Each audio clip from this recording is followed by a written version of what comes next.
Good morning student. आज मैं आप लोग को हिंदी का पार्ट 6 पढ़ा रही हूँ। उस पार्ट का नाम है मंत्र। मंत्र मंत्र क्या है? जादू मंत्र क्या है? यह एक तरह का मंत्र है जिसे लोग झाड़ने फूकने के समय उपचार करते हैं।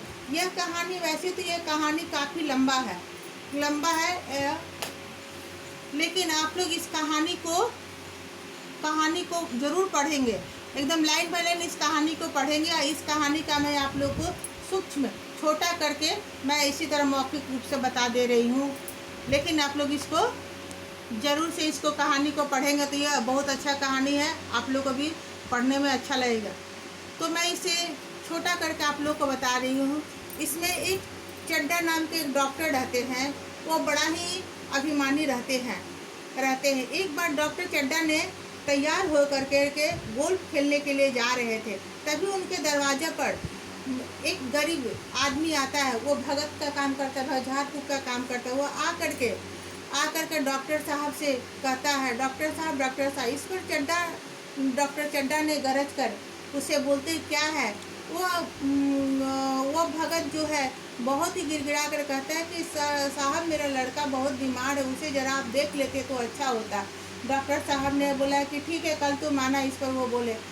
इस पर से डॉक्टर उनको कह करके डॉक्टर अपनी गाड़ी में बैठते और फिर चले जाते हैं। इतना कहते हुए वो चले जाते हैं, लेकिन भगत जो है उनके गाड़ी की तरफ हमेशा टकाटक देखते रहा। कह रहा है कि डॉक्टर कितना ही निर्दयी, कितने निश्चल, अगर हमारे बच्चे को कुछ हो जाएगा तो हम दोनों बूढ़े का कोई सहारा नहीं है। इस तरह करके वो निराश हो गया। जब वो निराश हो गया तो कहीं नहीं जाता है। फिर वो कहीं नहीं जाता है, घर अपना चल आता है। लास्ट में उसका बच्चा मर जाता है तो वो दोनों का, भगत का और आखिरी सहारा, 7 बच्चे में उसका एक ही बच्चा बचा हुआ था। आखिरी सहारा भी टूट जाता है।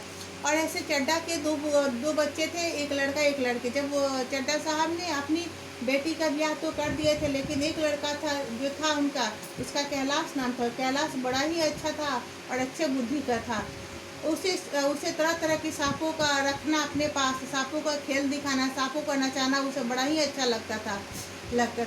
एक दिन कैलाश का 20वीं सालगिरह हो रहा था, 20वीं जन्मदिन का पार्टी मना रहे थे। उसमें सारे लोग उसमें थे और वो इधर से उधर सारे लोग को स्वागत सत्कार में लगा हुआ था। कोई कैलाश इधर आ, कोई कैलाश उधर आ कहता, कोई उसको कुछ कहता था। तभी उसकी एक क्लास फ्रेंड थी मृणालिनी नाम की। वो आती है और वह कहती कि कैलाश तुम आज मुझे सांप का खेल नहीं दिखाओगे? कैलाश कहता है कि आज नहीं, आज तो शाम हो जाएगा, दूसरे दिन तुम्हें दिखा दूंगी। इस पर वो उससे कैलाश से बार बार कहती तुम हमेशा कहते हो कि मैं तुम्हें कल दिखा दूंगा, तुम दिखाते नहीं हो। इस पर से वह कह करके फिर वह शांत हो जाती है। कैलाश शाम को जब सारा काम दाम तलस्ट हो गया तो उस पर से किसी ने उसे कहता है कि ये क्या दिखाएगा, ये तो सिर्फ डिंगे मारता है। इस पर किसी ने कहा था कि ये मृणालिनी को दुखी कर दिया है। इस पर से कहता है कि वो क्या दिखाएगा, ये सब करता है। इस पर कैलाश ने बोला कि चलो, मृणालिनी को दुखी सूरत देख कर कैलाश से रहा न गया। वो बोला कि चलो मृणालिनी, हम आज सांप का खेल दिखाते हैं। मृणालिनी बार बार मना कर रही तो उसे मत दिखा, लेकिन फिर वह दिखाने लगा था। वो सारे अपने दोस्तों को सांप के दरबे के पास ले जाता है और उसे खोल के सारे को दिखाता है। उसी में से किसी ने कहता है कि क्या ये सांप को तो विष ही नहीं, इसके सांप में तो विष ही नहीं, इसलिए इस सांप को वो ले करके घूमता है। कैलाश जो है सांप को अपने हाथों में पकड़ लेता है, गर्दन में लगा लेता है और फिर कंधे पर चढ़ा लेता है। बार बार इस तरह से दिखाता था। सभी उसको मजाक उड़ाते थे। कैलाश ने अपने दोस्तों से कहा कि अगर किसी को नहीं विश्वास है तो तुम इस सबको देखोगे कि अभी सीन है कि नहीं। वो क्या करता है, सांप को गर्दन को पकड़ करके बड़े जोर से गर्दन पकड़ के उसका मुंह को चीर करके उसे अपने दोस्तों को दिखाता है। सभी ने देख लिया कि हाँ, सांप विष वाला है। सभी को यकीन हो गया था। और उसके बाद कैलाश ने उस सांप को जोर से पटक दिया था ज़मीन पर। जब कैलाश ने उस सांप को ज़मीन पर पटक दिया तो सांप ने गुस्सा होकर कैलाश के काट लिया था। इस पर तो अब कैलाश को काट लिया था। अब ये कैलाश के जान खतरे में आ गई थी। इस पर मृणालिनी ने बहुत अफसोस कर रही थी कि हम क्यों ऐसा बोले, क्यों कैलाश को इसके लिए बोले। और डॉक्टर चड्डा ने अनेक तरह के उसके इलाज करवाए, परंतु उससे कुछ नहीं हुआ। और उन्होंने कुछ नहीं हुआ और उन्होंने यहाँ तक कि कही कि जो हमारे लड़के को जिंदा कर देगा उसके लिए 10,000 रुपये इनाम में देने को तैयार हो गए थे। यह खबर सभी के पास पहुँची। करते करते समय बीतते गया और काफ़ी रात हो गई थी। इससे जितने भी मेहमान आए हुए थे सभी ने लौट कर चले गए। किसी ने भगत के कान में जाकर बोला, वही भगत जिसका लड़का मर गया था, जाकर बोला कि चड्ढा साहब के लड़का ने मर गया है, जाओ उसके लड़के को झाड़ दो तो तुम्हें इतना पैसा मिल जाएगा और कुछ जगह ज़मीन भी मिल जाएगा। भगत बोला कि नहीं, हम उसके दरवाजे पर जाने को नहीं है इस पर। लेकिन भगत अंदर, बाहर से तो कह रहा था लेकिन अंदर से उसके मन में एक लालसा थी कि हम क्यों नहीं जाएं, कहीं उस लड़के को कुछ हो गया तो। ऐसे वो कहकर सोच रहा था। अचानक रात को भगत उठता है तो उसकी पत्नी भगत को मना करती है कि नहीं जाना। वो बोलता है कि ठीक है, हम नहीं जाएंगे। वो फिर सो जाता है। जब उसकी पत्नी सो जाती है तो फिर वो उठता है। उठ कर वो धीरे धीरे बाहर टहलने लगता है। तभी उसे चौकीदार मिलता है। चौकीदार ने पूछा कि क्यों भगत सर, क्यों टहल रहे हो? तुमने सुने हो कि चड्ढा साहब के लड़के को सांप काट लिया, क्यों नहीं जाकर झाड़ देते हो?